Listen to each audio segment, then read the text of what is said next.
berharap. Proses dihitung, dikalkulasi dengan hati-hati.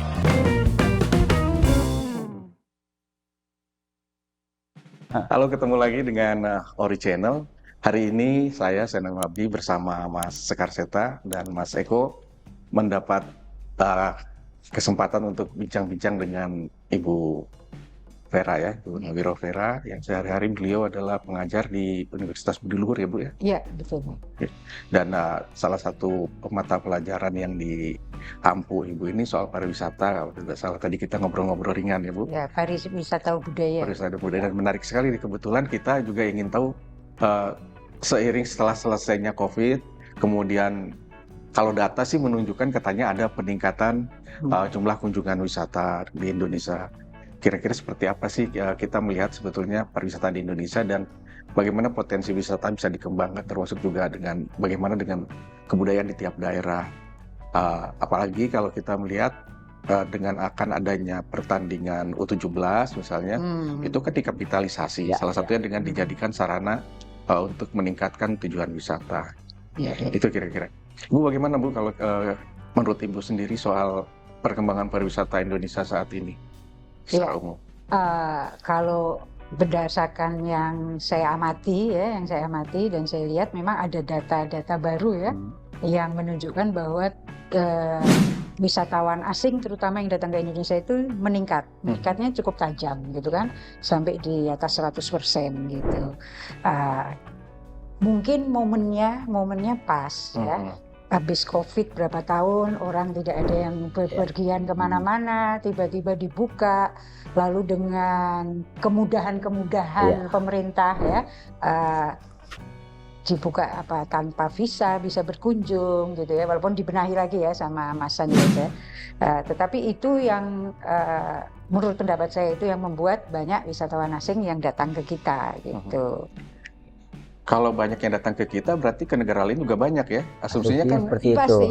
Di ASEAN gitu pasti kan berlomba nih. Yeah. Malaysia pengen ambil, Singapura pengen ambil, Vietnam juga ambil. Kalau kita misalnya bicara soal kunjungan wisatawan Cina lah katakanlah, itu kan terjadi perebutan juga.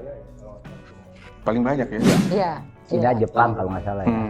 Tapi kalau buat saya gini, ketika Indonesia menerbitkan 10 Bali baru, menurut saya itu juga upaya sih Bu untuk membangkitkan potensi-potensi di daerah. Persoalannya antara perencanaan, kemudian pembuatan dan pemeliharaan kan sepertinya tidak seiring Bu gitu. Orang bisa membuat tetapi ternyata hanya dipakai sekali, maintenance-nya. Nah, Mandalika gitu ya contoh. Habis. Yang ada laporan rugi. Tapi mungkin tujuannya itu supaya kan selama ini yang dikenal Indonesia itu Bali. Orang banyak kenal Bali, tapi Indonesia mana ya? Itu kan suka menjadi keprihatinan kita semua. Tapi mungkin dengan dibukanya 10 destinasi ini untuk supaya lebih membuka peluang gitu. Tapi ya maintenance tadi. Ya, dan bukan maintenance, komunikasinya juga harus optimal. Bukan kadang-kadang kita gitu ya. Ketika semua pertama kali juga diinformasikan, tapi setelah itu tidak ada event-event yang menarik atau tidak ada komunikasi yang berkelanjutan, sehingga itu diserahkan kepada Pemda. Sementara Pemda kan dananya terbatas. Iya kan, targetnya untuk mendatangkan wisatawan asing yang bayarnya pakai yen. Bukan yen bener yen Bu gitu kan. Pakai yen, pakai dolar gitu kan Bu. Tapi ternyata ketika diserahkan di Pemda, akhirnya tidak optimal Bu, karena apa ya? Itu dananya terbatas. Belum lagi dalam tanda kutip ya, Pemda kan tidak semua sih Bu, pasti saya dapat apa? Open investment dong harusnya. Investor itu pun harus digali, kan harus lihat Bu, kepercayaannya seperti apa. Mungkin dan potensinya kalau investor kan hitungannya profit pasti ya. Hitungnya return kan pasti. Dia kan. Ada hubungannya nggak sih? Mungkin kalau Bali itu mungkin masyarakatnya udah terbiasa ya. Sebuah destinasi wisata itu bisa maju, bisa tadi bisa eksis terus. Ada hubungannya nggak ya?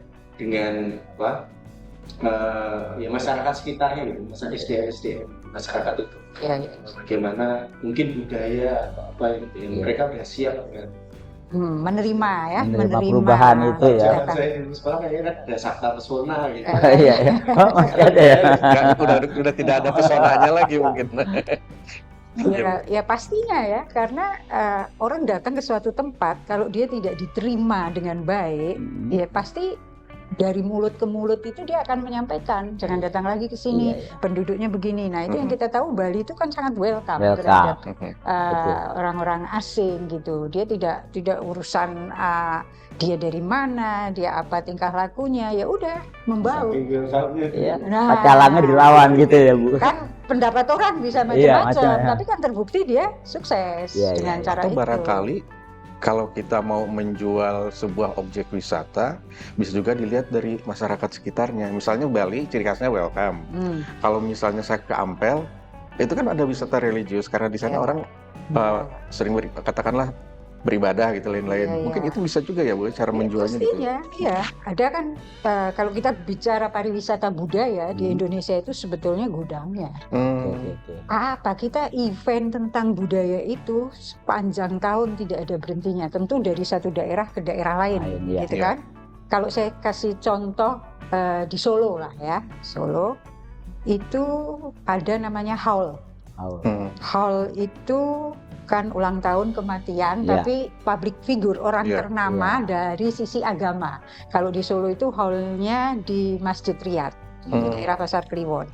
Itu yang datang bukan hanya dari Indonesia, pelosok Indonesia dan dari negara-negara ASEAN dan Asia lainnya. Bahkan hotel itu sudah full booking dari 1 tahun sebelumnya. Itu tiap bulan apa Bu? Dia biasa bulan Jumadil Akhir. Jumadil Akhir. Ba'da Maulud. Itu tiap bulan itu.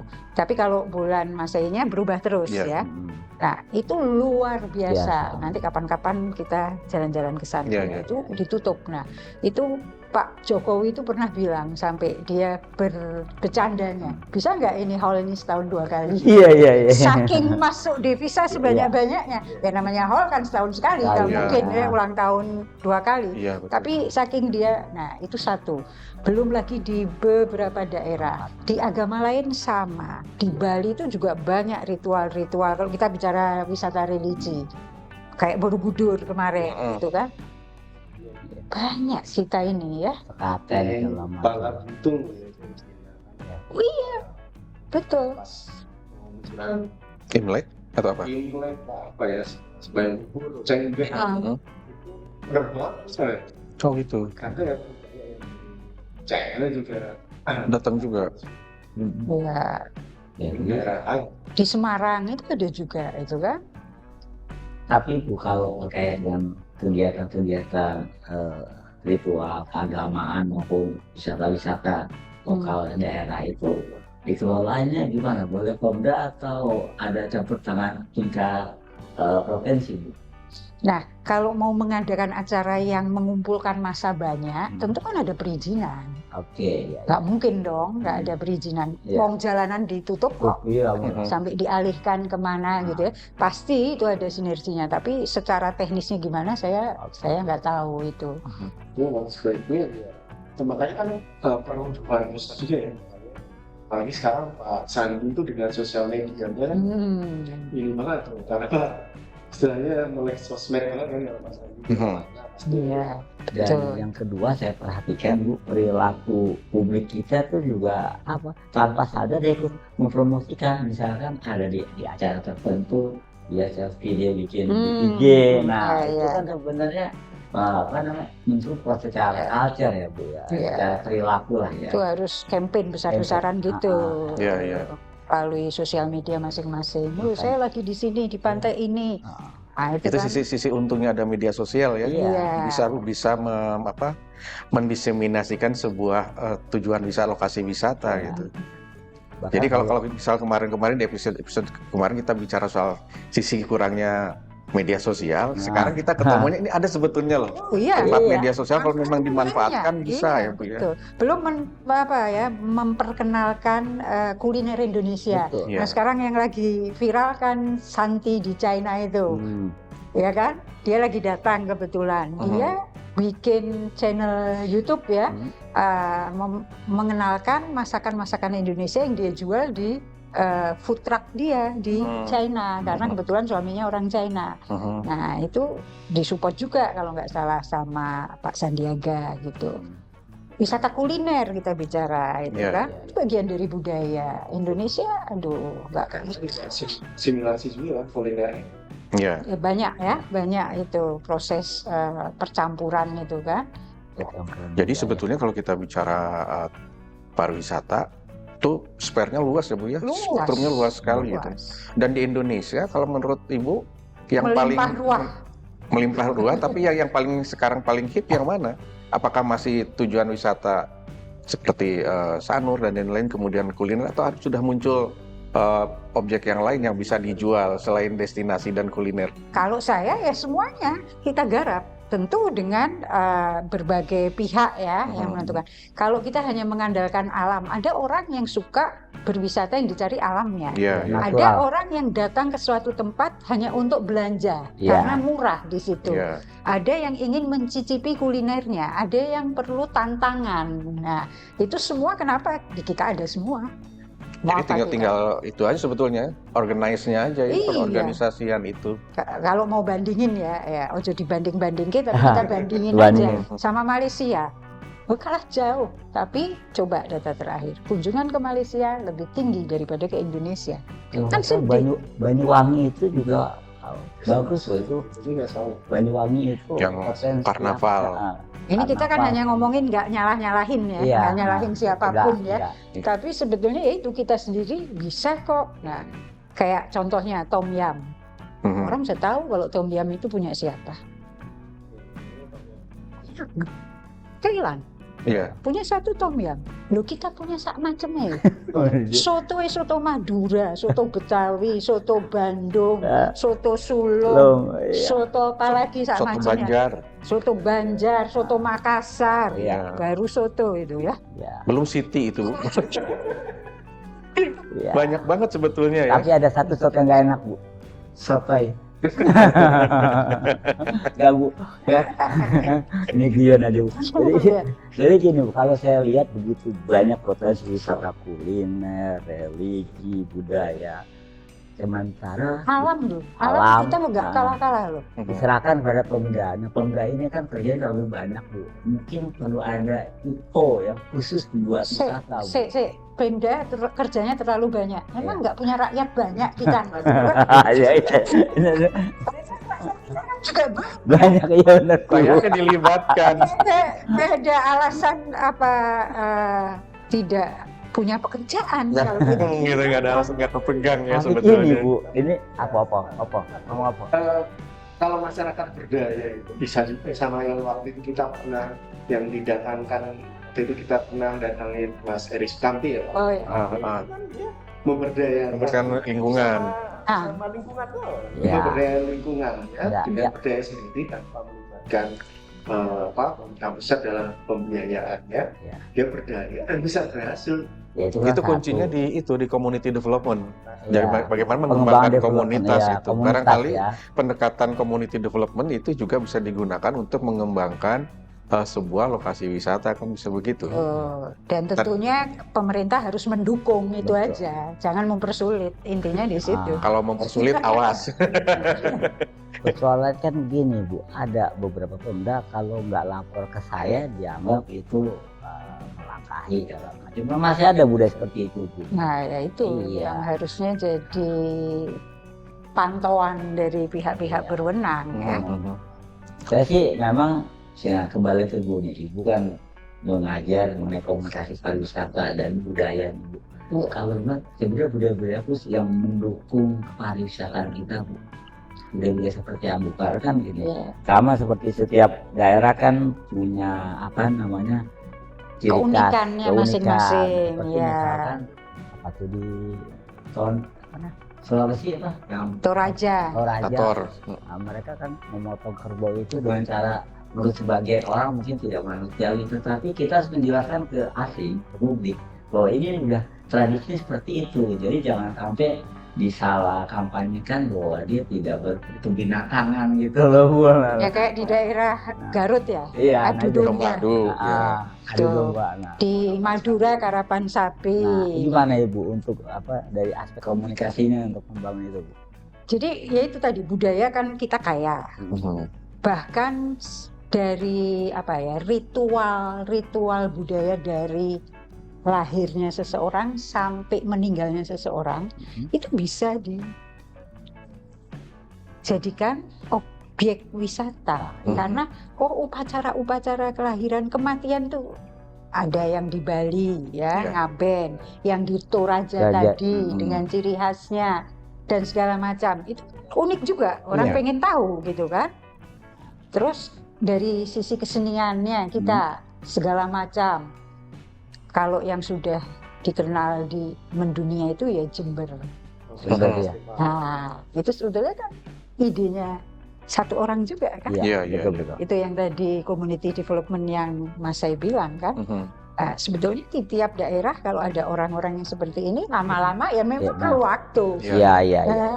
Tapi itu kan kata kuncinya kan sebetulnya kalau pakai bahasa yang agak gaya gitu ya, local genius ya Bu ya. Iya. Semakin banyak local geniusnya, kan penularannya kan semakin meluas itu. Dan saya sih yakin sebetulnya banyak sih local genius. Cuma persoalannya adalah bagaimana dia bisa menularkan semangatnya. Karena kadang-kadang lingkungan juga tidak menerima orang jenius itu. Saya termasuk orang jenius loh Bu.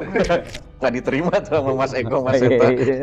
Tapi kalau tadi, ini menyiksa hewan itu memang campaign lagi besar-besaran gitu ya. Ya sebetulnya bisa aja kan, apa ya, kalau pendapat saya pribadi ya memang sedikit tidak manusiawi ya. Kita kok menyaksikan hewan yang luka-luka berdarah-darah untuk tontonan. Tapi kalau tanya sama orang situ, ini udah menjadi culture kita. Tapi culture yang kurang bagus kan bisa ya diperbaiki ya. Iya, Pendapat pribadi. Kalau kita bicara jualan gitu ya, kan sesuatu yang gori, yang mengerikan, kan bisa dikemas agar yang mengerikannya jangan diperlihatkan kan, kira-kira begitu. Jadi persoalannya kalau kita ambil gambar kan frame mana yang akan kita tonjolkan di teknis mungkin ya. Teknis 8. Nggak tahu pendapat orang televisi gimana.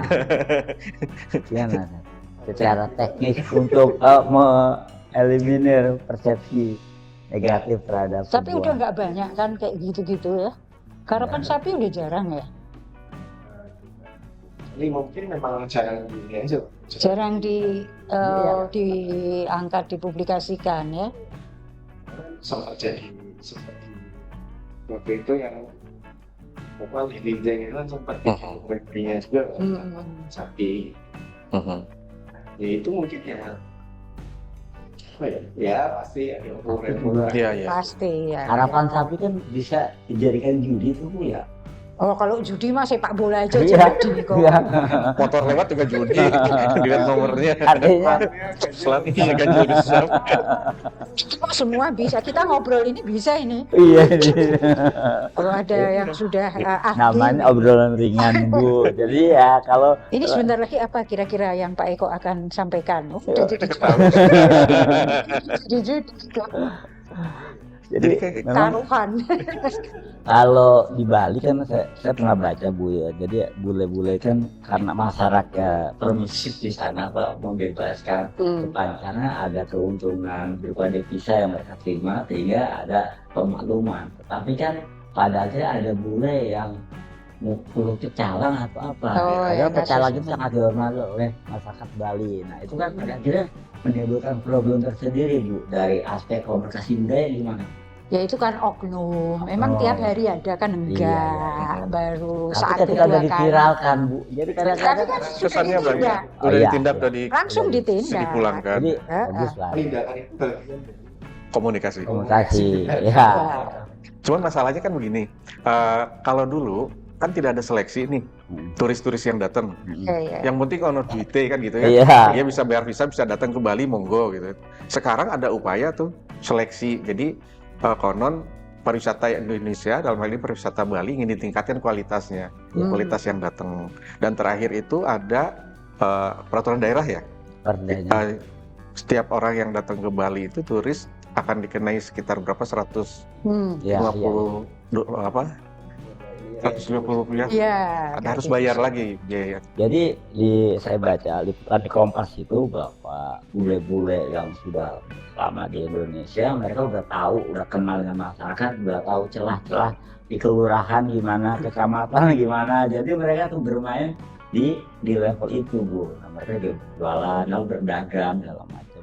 Dari itu juga ya, waktu itu yang sempat rame itu dia di depan hotel itu bikin ini les mengemudi motor. Iya, boleh. Berarti dia les mengemudi motor. Otak bisnisnya jalan. Biar biasa stay di Indonesia terus. Jadi yang dinamakan pasar itu benar, Bu. Jadi kita harus bule yang keren, jangan bule yang kere, Bu. Nanti diskriminasi. Emang yang boleh berwisata yang punya uang toh. Iya. Kita wisata domestik kan juga yang pas-pasan wisata ya. Tapi kan meningkatkan kualitas itu kan juga penting, Bu. Aturan dong yang dibenahi. Iya, benar. Di regulasinya, Bu. Peraturan dan mereka juga harus bisa menyesuaikan diri dengan budaya-budaya setempat gitu kan. Kalau dilihat, kita bicara Bali ini ya, kalau Bali itu kan sebetulnya sekarang bukan hanya, kalau dikatakan bule itu maksudnya apa sih? Dari Eropa, Australia, Amerika. Karena Nigeria juga bule. India juga bule kali ya. Karena Indonesia pulangnya turis itu kan bule. Kita terakhir yang banyak masuk Malaysia, Singapura. Singapura ya. Iya, kan dari ASEAN juga yang masih oke lah, culture-nya masih sama kita hampir sama lah. Gitu. Kan sama-sama Melayu gitu. Katanya juga teman-teman traveling itu. Katanya justru kalau traveling ke Indonesia lebih mahal daripada kalau kita ke luar negeri. Alasannya? Dari tiket, akomodasinya. Oh, dari orang Indonesianya ya? Betul. Maka sebenarnya Mandalika, kalau Labuan Bajo mungkin kita siap. Oh iya, pasti. Iya. Karena biayanya sudah dipastikan habis sekian. Kalau di kita banyak biaya siluman. Parkir aja mobil misalkan 50.000 ya kan, karena digetok sama oknum. Iya kan. Kan Indonesia luas, tapi kalau bicara ke ASEAN itu lingkupnya masih dekat. Ya jelas dong, ongkos transportnya lebih murah gitu kan, dibanding ke Papua misalnya gitu kan. Nah, akhirnya adalah infrastruktur gitu ya. Faktor infrastruktur juga yang membuat sebuah pariwisata itu jadi mahal atau murah. Akses menuju ke sana. Ya itu di jarak ya. Mau nggak mau, kalau jarak jauh ya. Kalau kita misalnya kita mau ke Cina, ke Jepang itu juga mahal tiketnya. Makanya kan yang laku wisatawan kita kalau ke luar negeri, yang penting ke luar negeri, ke Malaysia, Singapura. Kalau mau irit bisa lewat darat gitu kan. Sampai ke dari Rio nyebrang, atau dari Batam lah ya ke Singapura. Dari Malaysia bisa ke Medan dulu, bisa diakalin lah istilahnya gitu. Ke Australia masih terjangkau kalau dari Bali itu nyebrang. Jadi poinnya kalau kita kita lihat bahwa sebetulnya di Indonesia banyak potensi untuk pariwisata, tinggal bagaimana tadi pengemasannya, bagaimana terus regulasinya seperti apa, kemudian juga faktor-faktor pendukungnya apa gitu ya Bu ya. Selama faktor pendukungnya ini tidak terpenuhi, maka kesan mahal menjadi muncul gitu. Padahal problemnya tadi disampaikan oleh Ibu bukan soal mahal dari perbandingan harga, tapi karena jarak. Misalnya kalau kita mau ke Raja Ampat, hitung ongkos dengan kita ke Singapura mungkin bakalan ke Raja Ampat. Karena ya Indonesia itu luas gitu. Dan sebetulnya karena Indonesia luas, potensinya banyak, tinggal masalahnya adalah bagaimana itu semua bisa digali, dioptimalkan. Kalau kita bicara salah satu sumber pendapatan devisa sebetulnya kan tinggi. Itu kalau kita fokus pada wisatawan domestik kan.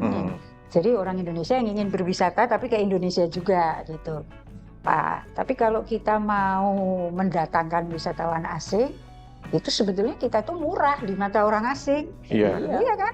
Yang menyebabkan naik sekian persen itu karena murahnya tadi. Coba Hotel di kita jauh lebih murah, makan ya murah di sini dan sebagainya. Dibandingkan kalau di Singapura coba, ayo hotelnya berapa? Minum aja sebotol berapa kali lipat? Iya, dan kalau makan di Singapura kita jangan dirupiahkan, jangan jadi terasa mahal. Iya. Jadi kita sayang makannya. Nah itu juga apa ya? Agak terpuruknya nilai mata uang kita itu kan sebetulnya keuntungan untuk dunia wisata. Orang dari luar ke sini jadinya tidak merasa membuang uang ya. Iya. Nah, betul. Booming langsung. Karena mau belanja pun murah semua gitu. Di balik musibah ada hikmah ya. Bicara itu juga sama. Indonesia itu kalau dibilang sekarang ya katanya data semester 2 ya, semester 2 2023 sampai 169%, ya itu persen ya, tapi jumlah orangnya kan kita tidak lihat gitu kan. Kenapa kok sebelum COVID kita dapatnya dari sisi jumlah yang datang lebih banyak? Jadi data itu bicara begitu. Tapi karena COVID menurun drastis, begitu COVID selesai ya jelas dong lonjakan tinggi. Kan kita kalau bicara statistik begitu. Tapi dulu kenapa kok kita lebih banyak datang wisatawan? Kalau yang saya lihat ya, itu ada satu wisata yang berkurang jauh di kita yaitu belanja. Sekarang orang-orang kita kalau ke Thailand yang dicari apa sih? Thailand juga belanja murah. Belanja ya. Ke Korea belanja murah. Korea lebih ke kosmetik, ada tertentu. Thailand walaupun ya sama, barangnya banyak made in China. Nah, dulu dari Malaysia, dari Singapura kalau belanja ke Indonesia, Mangga 2, Pasar Pagi. Sekarang udah jadi kuburan. Iya. Kenapa nggak digalakkan lagi? Jadi ya orang Indonesia sekarang kalau mau belanja pakaian murah ke Bangkok. Di kitanya udah nggak ada. Marketnya hilang. Marketnya hilang. Ya ini kan sekarang bisa belanja online. Beda. Orang kan mau wisata juga datang itu. Ada kepuasan tersendiri. Nah, itu kan pendapat saya. Harusnya tetap Tanah Abang yang masih ya. Tanah Abang masih jalan gitu. Tapi kan. tidak sedesak-desak zaman dulu Bu. Ya. Sekarang udah longgar. Itu. Mangga 2 sudah silakan mangga lewat. Tadi cuma lewatnya seperti Bu. Mangga lewat bahasa Sunda itu ya. Itu Mangga 2 itu orang Malaysia Singapura penuh loh ya. Penuh. Ya. Jadi tantangan ke depan kembali menghidupkan market. Biar efeknya kan banyak ya kalau market terbuka, ada multiplier effect yang sangat luas mulai dari pedagang, pembeli, tukang parkir dan lain-lain. Di balik itu ada pemasok dan lain-lain gitu. Dan ya kemarin habis setelah COVID ya Bu ya? Ya mungkin juga bisa dirubah kayak apa ya istilahnya sistem pasar malam, apa itu namanya? Bazar ya? Flea market ya kalau di luar. Itu kan selalu kita cari ya kemanapun. Ada nggak sih itu bazar murah? Bazar gitu kan? murah ya. Tapi dibuat yang bagus, yang cakep. Nah itu ada sih di beberapa daerah sudah ada ya. Di Jakarta pun kalau nggak salah ada ya. Di beberapa titik ada gitu. Itu sayang Bu, harusnya yang keluar itu Pemda. Tapi yang ormas Bu. Ormas yang mengelola? Ormas. Nah itu saya bilang tadi regulasinya, Mas saya bilang harusnya kan itu jadi perhatian. Bukan nyalain, mengkritik Pemda kan boleh kan, tidak boleh. Pemda negara mana? Demokratis kritik boleh kan. Tapi ormas mengelola market menurut saya juga nggak ada masalah. Karena itu kan mengoptimalkan kekuatan masyarakat. Tinggal persoalannya adalah bagaimana penataannya ini berdampak kepada lingkungan, tidak hanya untuk ormasnya saja kan gitu. Tapi akan lebih baik apabila Pemda itu yang mengelola supaya kepastian. Ya, karena apa? Karena secara regulasinya jelas. Kalau ormas carpe diem. Betul. Gitu. Yang kedua kan efek dari bazar itu kan mengganggu jalan orang. Oh ya, nggak yang gitu harus ditata kan. Maka tadi saya sepakat dengan Ibu tadi. Kadang yang itu juga menarik. Orang yang gimana yang kayaknya apa yang pasar di tengah parel kereta. Oh iya. Jadi Itu menarik juga buat orang malah pengen ke situ. Iya, iya. Mencari sensasi. Belanja kereta lewat. Ya kayak orang nyari kayak gitu yang belajar gitu, kita bisa nyari kita Ya. bisa jadi. dan di situ kan jualan yang khas tradisi di kota masing-masing gitu kan. Jadi kalau di Solo lagi ya, kota-kota orang Solo. Ada Ngarsopuro itu kan juga hasil karyanya Pak Presiden kita juga dulu. Ngarsopuro itu hanya ada di malam minggu. Apa sih itu Ngarsopuro tuh? Ya itu kayak Pasar bazar, malam. Bazar. jadi jalanan itu ditutup di dekat di Slamet Riyadi itu ada yang tembus ke Mangkunegaran, ditutup. Nah di situ ada kuliner, ada batik, ada segala macam. Hampir sama dengan festival Palang Pintu di Kemang. Kemang gitu kan kawasan beberapa hari itu ditutup kan 3 hari. Festival Pintu itu awalnya kan kalau nggak salah hanya komunitas, tapi kan sekarang ada Pemda ikut mensupport, maksud saya. Ya ini Pemda. Nah, sekarang Iya, kita kan tergantung. Hari ini jadi pengamat Pemda dulu lah. Kan tergantung kasusnya, Bu. Iya, Kalau yang benar. saya temui ada yang dikelola ormas, RT RW-nya tidak dilibatkan, sehingga dalam tanda kutip muncul problem. Pak RT itu. Ormasnya itu Pak RT kebetulan. Iya. Ormas benar orang mas-mas. Oke. Iya, tadi ngomong Solo saya ingat cuma satu kalau Solo, Serabi Solo. Padahal kan banyak ya yang terkenal di Batik Solo. Solo. Batik saya ingatnya Jogja. Nasi liwet kulinernya ya, nasi Liwetan liwet, itu Solo ya, Bu? sate buntel, ini ada di Solo. Sate kere, kalau di Tegal di Pekalongan satenya lain. Apalagi, Bu? Tahu pupat. Bu. Sengsu. Itu nanti ya. Dia maunya yang agak sedikit-sedikit ini. Gitu ya. Ada satu kuliner khas Solo yang nggak ada di tempat lain, bisa dijamin. Namanya cabuk rambak. Oh, Apa itu? sabuk rambak. Cabuk rambak itu ketupat diiris kotak kecil-kecil tipis, dikasih bumbu seperti bumbu pecel tapi putih dari wijen. Iya. Kasih karak. Karak Sabut rambak. kerupuk khas. Nah, Iya. makanya dicocol pakai lidi gitu. Enak. Nanti saya kirimi gambarnya bisa dilihat. Gambarnya aja. Atau googling ada itu banyak itu. Saya yang orang Klaten aja nggak tahu tuh Bu, itu. Nggak ada, disebut. hanya adanya di Solo, cabuk rambak. Iya. Jadi makanan khas ya. Itu baru satu kota loh. Makanan. Jogja punya ciri khas sendiri. Jakarta ada makanan sendiri. Jadi wisata budaya di kita luar biasa. Dari segi seni, makanan yang raja ya. bisa di Jogja kan mulai Dieksplorasi lagi. Lagi tahu. Ini Jadi yang tadi dia singgung tadi itu. Apa tuh? Jadi perhatian dunia ya. Iya karena jadi memang Daging anjing gitu kan. Sengsu, tongseng asu, Bukan Jadi- tongseng tok sate juga. sate juga. Jadi Indonesia itu Ibu bilang tadi kulinernya luar biasa Bu. Karena butuh orang yang biasa di luar Bu, yang mau kerja gitu, jangan ada di dalam gitu. Mas Eko sudah kerja apa? Iya. Ini nulis aja Untuk Bu. mempromosikan, ditulis Iya, nggak iya. tentang wisata apa? masuk di mana tuh kuliner ekstrim kan? Bukan hanya Thailand lagi yang punya, kita punya di pasar. Jadi sebetulnya kita banyak sekali yang bisa kita optimalkan, tinggal tadi mengkomunikasikannya bagaimana, Ya, intinya kan gitu. Dan kita beruntung hari ini bisa berbincang-bincang dengan Ibu Vera. Terima kasih sekali Bu berkenan. Sama-sama. Ya, Kita kali ini ngobrol jadi asik. Terima kasih juga. masukan buat semua lah, buat teman-teman yang suka dengerin Ori juga ya, untuk nonton Ori. Hingga kini belum terkendali. Dengan demikian berharap Proses dihitung, dikalkulasi dengan hati-hati.